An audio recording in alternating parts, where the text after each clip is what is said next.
guys, Meg here for Dot Esports. I'm joined today by none other than G2's GrabbZ after yet another victory for G2 in the LEC, this time versus Astralis. GrabbZ, I guess the thing I want to talk about from this game is specifically the jungle picks. We saw Skarner and Jarvan coming out, which is a lot more supportive than what we've been seeing in the LEC so far. Do you think we're starting to go back to a more supportive style of jungle, or do you think this was a one-off and the carry junglers are still the optimal jungle picks? So I think for this week, the carry jungle should still be better. We actually did not believe that they would be so crazy to first with Skarner, which they did. But Jankos was so adamant about Jarvan being good into it because he is a tank character, and Skarner also can't run out of his ult when he wants to, let's say, caps, right? So it was basically specific against Skarner, the pick. But for today's at least, champions like Lilia, Olaf, Nearly, the power farmer should still be better. Next patch though, of course, which we play next week, lot will change, right? If the jungle XP changes, there maybe we get more of Jarvan's volley burst again, Rex size, this kind of champions. Okay, I guess sticking on the subject of draft, do you as a coach feel more pressured in your drafting because you know the individual strength of your players?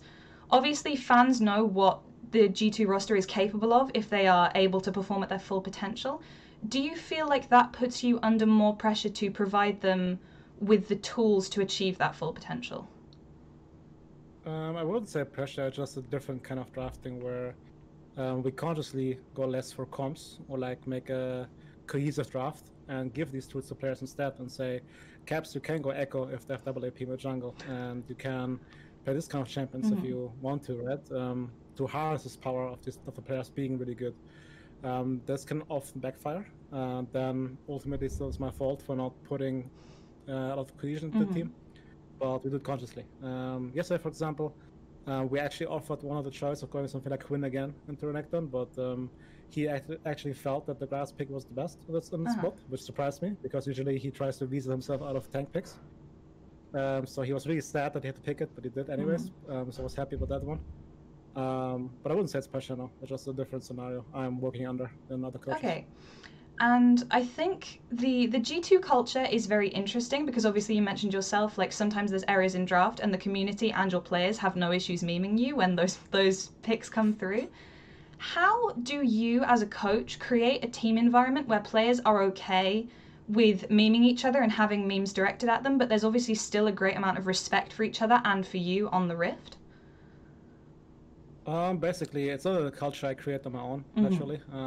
We just try to be very open to each other at all times. We have many meetings where we can share our thoughts and make sure that we understand we're heard. This also goes way back to Perps as well. Like he also is a big part of the culture we're having, to create him there as well.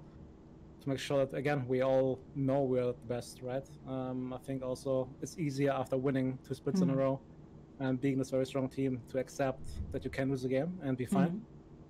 So I think we're also kind of in a good position because of that, not only because of our environment, but especially then, for me, it's like always good if players be in the draft because, first of all, best of one should not hurt you in any way in terms of confidence because ultimately it doesn't matter. It is a system we're in, but we don't really care. I mean, we do say we want to go 18-0, but we all know we're never going to do that because we are a bunch of trolls.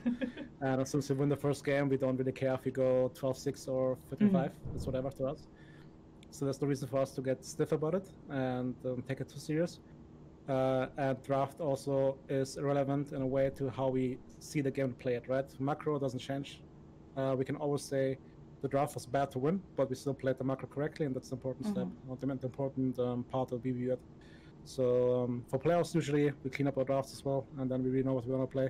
But for now, we're just a bit loose and try to have fun as well. Okay, do you think that there's ever been a time where, whether it be from G2's fans in the community or the players amongst themselves, that this memeing has gone too far?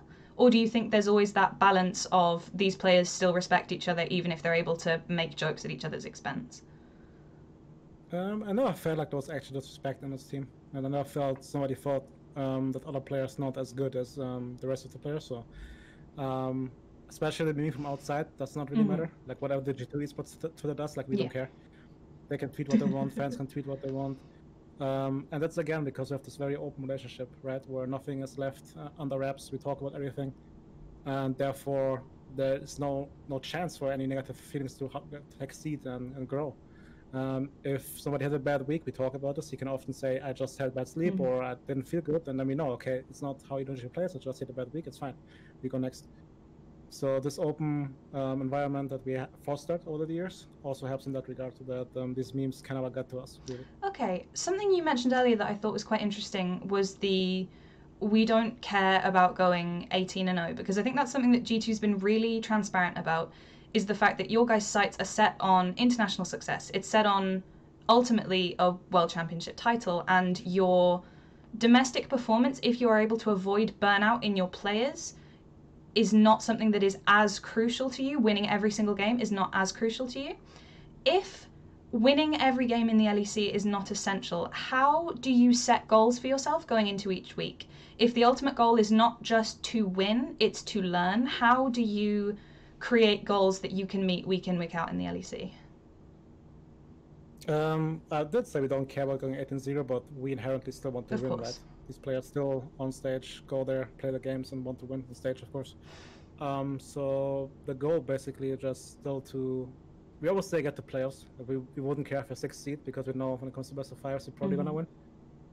So that's the mindset we're having. So that's the main goal we had, and that we were very vocal as well to split internally, that we wanted to make sure we get to playoffs, because in summer we had the issues where suddenly we were 6-6 or something. We were not really sure if we get to playoffs even. We had to sweat for that, and we didn't want to repeat that. So it was really important to us that we could start, which we're having now. So if we win today, we're 9-2, and then we can go back to even more relaxed mode, right? But the goals basically still apply, that you want to win LEC and you want to win Worlds. So there's still a lot of stuff you work on the week, for example. But what I'm saying is that we don't go into a week saying we play against Australia Schalke, we prepare against them. No, we prepare ourselves. We see how we play the game, how we want to play the game, and that's always the goal. And then starting for playoffs, we actually look at our opponent a bit closer and see what they want to do. Until then, we don't really we do scouting, we know how to play, but we don't actually prepare for it specifically. So would you say in the regular season it's much more about practicing your game rather than practicing playing into your opponents? Yeah, pretty much. And that's also what I meant before with drafts and how the macros played out. That sure, there's always a game where I run it down in draft and it's unwinnable because they have 5 better scaling champions and 5 better individual one-on-one lanes. But as long as we still play the macro correctly, we're happy in a way. Well, not happy with losing, of course, but I think then that's the progress, right? Yeah. The ultimate result doesn't matter too much, and the chances that we play don't matter too much.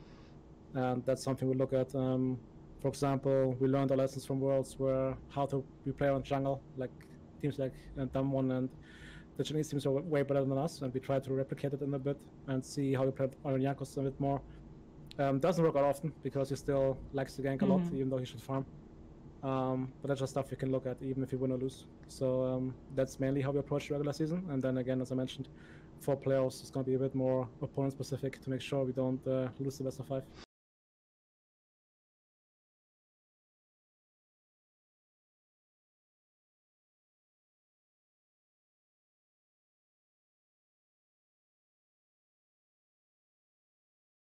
Thank you for talking to motherfucker. Okay, I'll edit that at the end.